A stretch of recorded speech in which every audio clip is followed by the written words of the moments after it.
بسم الله الرحمن الرحيم السلام عليكم ورحمة الله وبركاته داود يالكسو لبادا قضبادا ورارك جنلكينا دايني لتيفي قدور كورون waxaana ka mid noqonaya madaxweyne farmaajo oo khudbad ka jeediyay shirka furmay magaalada Nairobi ra'iisul wasaare Khayre ayaa codsaday inaan cidna gadaal looga tagin Somaliland oo xariga ka jirtay mashruuc muhiim u ah dawladda oo war cusub ka soo saartay fatahaadaha wabiyada Shabeelle iyo Jubba waa dawladda Soomaaliya iyo UNDP oo bilaabay mashruuc ku kacaya 10 milyan oo dollarka Mareykanka wasiirka wasaaradda maaliyadda oo qaabilay wafdi ka socday bangiga adduunka maamulka gobolka Bari iyo taliska booliiska oo digniin soo saaray guddiga khubarada qaramada midoobay oo war kale ka soo saaray arrimaha Soomaaliya askartii ardayda ku garaacday gudaha dalka Kenya oo shaqada laga joojiyay daawadayaal intaas waxay ahaayeen qodobadii wararkeena channelka Daynila TV ugu door corona intaanu guda galin qodobadaas oo faahfaahsan marka hore waxaan idinka codsanaynaa inaad nagu soo biirtaan channelka subscribe saartaan sidoo kale gabalka aad furataan si aad uga mid noqotaan daawadayaasha ugu horeeya ee wararkeena u soo dhacaan haatan ku soo dhawaada qodobadii aad maqasheen oo faahfaahsan madaxweyne farmaajo ayaa khudbad ka jeediyay shirka furmaya magaalada Nairobi madaxweynaha jamhuuriyadda federaalka Soomaaliya mudane Maxamed Cabdilaahi Farmaajo ayaa khudbad ka jeediyay shirka caalamiga ah ee horumarka iyo dadweynaha oo ka furmay magaalada Nairobi ayaa sheegay in dawladda Soomaaliya ay dadaal muuqda gelisay awoodsiinta dhalinyarada iyo in ay kaalin hogaamineed ka qaataan Soomaaliya madaxweynaha ayaa la wadaagay madaxda mas'uuliyiinta iyo ka qaybgalayaasha iyo sidoo kale ka qaybgalayaasha ayuu la wadaagay horumarka la taaban karo ee ka socda Soomaaliya sidoo kale madaxweynaha ayaa ka qaybgalayaasha shirkan dhibaatooyinka sinaan la'aanta dhanka bulshada ee adeegyada dadweynaha iyo dhaqaalaha waxa uuna adkeeyay mowqifka joogtada ah ee dawladda Soomaaliya ay ka taagan tahay taageerida ololaha caalamiga ah ee lagu xaqiijinayo horumarka iyo higsiga barwaaqo geynta dadweynaha Soomaaliyeed waa inaan aqbalnaa in ay jiraan caqabado aan wadaagno oo ku aadan hirgelinta kobac dhaqaale oo loo siman yahay buuxinta adeegyada dadweyne oo la heli karo iyo fursad u abuurida dhalinyarada adduunka oo badankood ay ku nool yihiin qaaradda Afrika madaxweyne Farmaajo ayaa soo bandhigay korarka muuqda ee tirada dadka Soomaaliyeed ku yimid sanadihii dambe waxa uuna xusay fursadaha horumarineed iyo dhaqaale ee ugu jiro arrinkan dawladnimada Soomaaliya maadaama tirada ugu badan ee shacabkeena ay yihiin dhalinyaro u anqaltaagaya sidii dalkooda uu ula tartami lahaa dalalka caalamka ee horumarsan waxa aan garowsanahay baahida loo qabo in si degdeg ah loo taageero dhalinyaradeenna si korarka dadweyne aan uga faa'iideysano dhanka xasiloonida iyo abuurida fursado loo siman yahay madaxweynaha jamhuuriyadda federaalka Soomaaliya ayaa si faahfaahsan uga warbixiyay doorka haweenka Soomaaliyeed ay ku leeyihiin nabadeynta iyo dib u dhiska Soomaaliya isagoo oo soo bandhigay fursadaha siyaasadeed iyo kuwa dastuuriga ah ee soo jireenka ah oo ay ku tilmaaman yihiin haweenkeena Soomaaliyeed shirka oo socon doona muddada u dhaxaysa 12 ilaa 14 bishan ayaa lagu soo bandhigayaa fursadaha horumarineed iyo caqabadaha barnaamijyada dadweynaha kor u qaadista maalgelinta adeegyada asaasiga joojinta tacadiyada ka dhanka ah haweenka iyo sare u qaadista saamiga dhalinyarada ee horumarinta ra'iisul wasaaraha Soomaaliya Xasan Cali Khayre ayaa codsaday inaan cidna gadaal looga tagin ra'iisul wasaaraha xukuumadda federaalka Soomaaliya mudane Xasan Cali Khayre ayaa ka qayb galay kulan sanadlaha ee madasha nabadda Paris oo galay maalintii labaad mudane Xasan Cali Khayre ayaa dood looga hadlayay gaaridda hadafyada horumarka waara ee 2030 ka cadeeyay inay muhiim tahay in la qiimeeyo dhammaan xaaladaha dunida ka jira si loogu guuleysto himilooyinka oo dhan hanaanka guud ee lagu gaarayo hadafyada horumarka waara ee SDGs ma aha inuu hanaan qura ku haboon yahay xaaladaha oo dhan xaaladda Soomaaliya waa mid gaar ah, codsigaygu waa inaan cidna gadaal looga tegin, ayuu yiri Ra'iisul Wasaare Xasan Cali Kheyre. Shirka sanadlaha ah ee Madasha Nabadda Paris ayaa looga hadlay xal u helidda dhibaatooyinka ka jira daafaha caalamka. Somaliland ayaa xariga ka jartay mashruuc muhiim ah.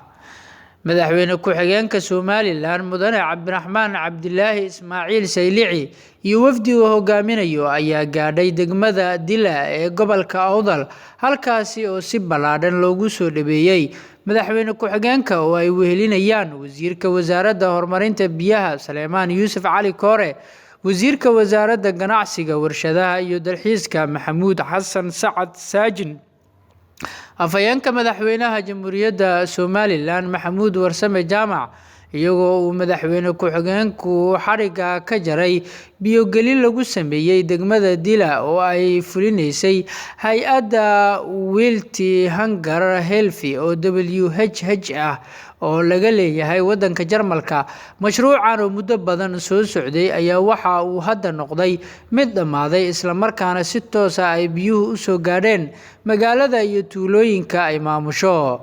waxayna hay'addu maanta ku wareejisay maamulka biyahaasi wasaaradda horumarinta biyaha oo iyaduna kala wareegtay. Ilaahay baan ugu mahadnaqaynaa maanta inaan halkan isugu nimaano inagoo caafimaad qabna, isla markaana u dabaaldegayno biyo-gelintii degmada Dila iyo nawaaxigeeda oo muddo badan sida la wada sheegay aad loogu sugayay, inta badan lagu dadaalayay sidii biyo loo gelin lahaa, laakiinse abuurka dhulka dhibaato badan lagala kulmay oo qayb ka qaadatay dib u dhaca biyaha Dila, ayuu yiri madaxweyne ku-xigeenka Somaliland. Madaxweyne ku-xigeenka oo hadalkiisa sii wata ayaa yiri horumarkii waxaa mar walba inaga jeedinaya buuqyada dadkeena iyo deegaanadeennii, maalin walba waxaan macno lahayn isku haysanaa, innagana waxba laynaga sheegayaa. Anigu ku dheeraan maayo oo wasiiradii iga horeeyay baa ka hadlay. Boorama maanta waxaan balaayo ahayn oo ka maqani ma jirto, magaalo la wada majeeranayo Somaliland iska daayo deegaanadii Soomaalida oo dhami isha ku soo hayaan weeyaan, marka caqligu inuu shaqeeyo ayaa loo baahan yahay, ayuu yiri madaxweyne ku-xigeenka Somaliland. Dowladda Soomaaliya ayaa war cusub ka soo saartay fatahaadda webiyada Shabeelle iyo Jubba. Dowladda Federaalka Soomaaliya ayaa si rasmi ah ugu dhawaaqday inuu hoos u dhac ku yimid khatartii fatahaadda webiga Jubba iyo Shabeelle, inkastoo aysan dowladdu meesha ka saarin haddii roob da'o in khatar ay jiri karto. Sidoo kale, webiga ayaa waxa ay dhibaatooyin ba'an u geystay dad rayid ah oo ku kala noolaa hareeraha webiyada iyo magaalooyinka hoos gala. Sidoo kale, dadka uu webiga aadka u saameeyay ayaa waxaa ka mid ah shacabka magaalada Beledweyne ee xarunta gobolka Hiiraan.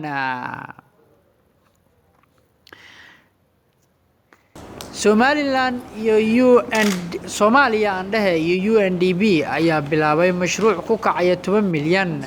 Dowladda Soomaaliya iyo mashruuca horumarinta ee qaramada midoobay UNDP ayaa bilaabay mashruuca la qabsiga cimilada oo gacan ka geysanaya in bulshada miyiga ku nool ay helaan biyo ku filan. Ra'iisul Wasaare ku-xigeenka Soomaaliya ahna kusimaha Ra'iisul Wasaaraha Mudane Mahdi Maxamed Guuleed Qadar iyo wakiilka UNDP ee Soomaaliya Jocelyn Mason ayaa si wadajir ah u saxiixay mashruuca cusub oo 4 sano ah. Waxaa hogaaminaya xafiiska Ra'iisul Wasaaraha waxaana dhaqan gelinaya Wasaaradda Tamarta iyo Kheyraadka Biyaha. Mashruuca waxaa ku baxaya 10 milyan oo doolarka Mareykanka oo 8.5 milyan oo ka mid ah uu bixinayo sanduuqa hay'adda deegaanka adduunka, iyada oo 1.5 milyan ee soo hartay uu bixinayo mashruuca horumarinta ee qaramada midoobay UNDP. 2 ama 5 sano kasta gudahood, Soomaaliya waxa ay wajahdaa dhibaatooyin ka dhasha isbeddelka cimilada adduunka oo ay ka mid yihiin fatahaado, duufaano iyo abaaro, kuwaas oo qayb ka qaata barakaca bulshada sarana u qaada tartanka loogu jiro biyaha iyo dhulka. Saameynta ka dhalatay isbeddelka cimilada ee sii yaraysay kheyraadka biyaha ee markii horeba cidhiidhiga ahaa ayaa sababi kara in uu sii huriyo rabshadaha bulshada dhexdooda ah. Xoolo-dhaqatada ayaa ugu nugul isbeddelka ku yimaada cimilada sababtoo ah waxa ay xoolahoodu ku tiirsan yihiin oo ay quutaan cagaarka ku soo baxa roobka, badankoodna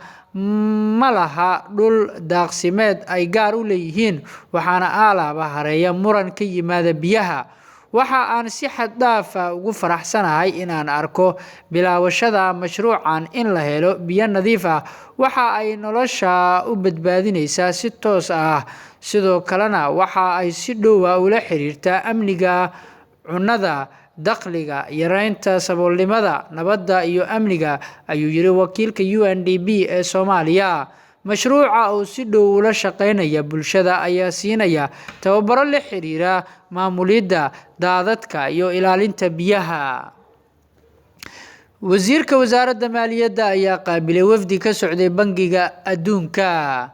Magaalada Muqdisho waxaa soo gaaray wafdi ka socda Bangiga Adduunka iyo dowladda Switzerland oo ka mid ah dowladaha taageera dowladda Soomaaliya. Wafdiga waxaa xafiiskiisa ku qaabilay wasiirka wasaaradda maaliyadda xukuumadda Soomaaliya Cabdiraxmaan Ducaale Beele, iyaga oo ka wada hadlay dhowr arrimood. Sharaf ayay ahayd in wasaaradda maaliyadda ku soo dhaweeyo wafdi ka socda dowladda Switzerland iyo Bangiga Adduunka. Waxaan ku faraxsanahay in dowladda Switzerland ay sii wado taageerada ay la garab taagan yihiin shacabka iyo dowladda Soomaaliyeed, ayuu yiri wasiir Beele. Sidoo kale wasiirka waxa uu sheegay in dib u haweynta iyo hufnaanta maaliyadeed ee Soomaaliya ay horseeday in caalamku si dhab ah u garab istaago Soomaaliya.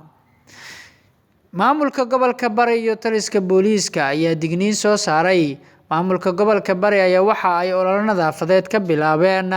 xeebta magaalada Boosaaso, gaar ahaan meelaha u dhow dekedda magaaladaasi oo ay qashin fara badan yaaleen. Gudoomiyaha gobolka Bari Cabdisamed Abwaan oo daafuray ololahaas oo ay ka qayb qaadanayaan qaybaha kala duwan ee bulshada magaalada Boosaaso ayaa waxa uu sheegay in ay doonayaan maamulkooda in jimcaha soo socda shacabka ay u damaashaad tagaan xeebta magaalada Boosaaso iyada oo nadiif ah.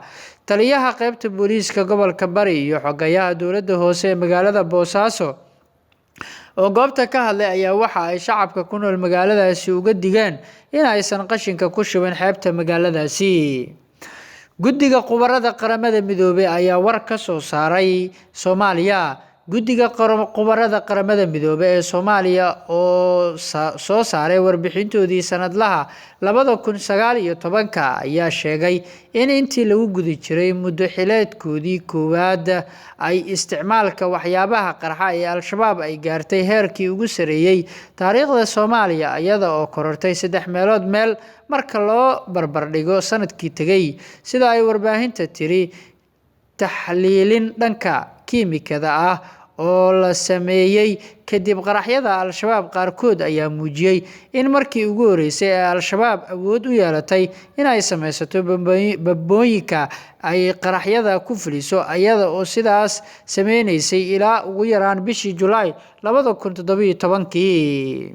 Sidoo kale uma muuqato in Al-Shabaab ay hor istaagi karto dhaqaale la'aan, iyada oo sida lagu sheegay warbixinta ay habka canshuurta ee u ekan maafiyada oo kale ay shabaab ka adeegsato koonfurta iyo bartamaha Soomaaliya uu kooxda soo geliyo dhaqaale badan, ayaa lagu yiri warbixinta Qaramada Midoobay ka soo baxday.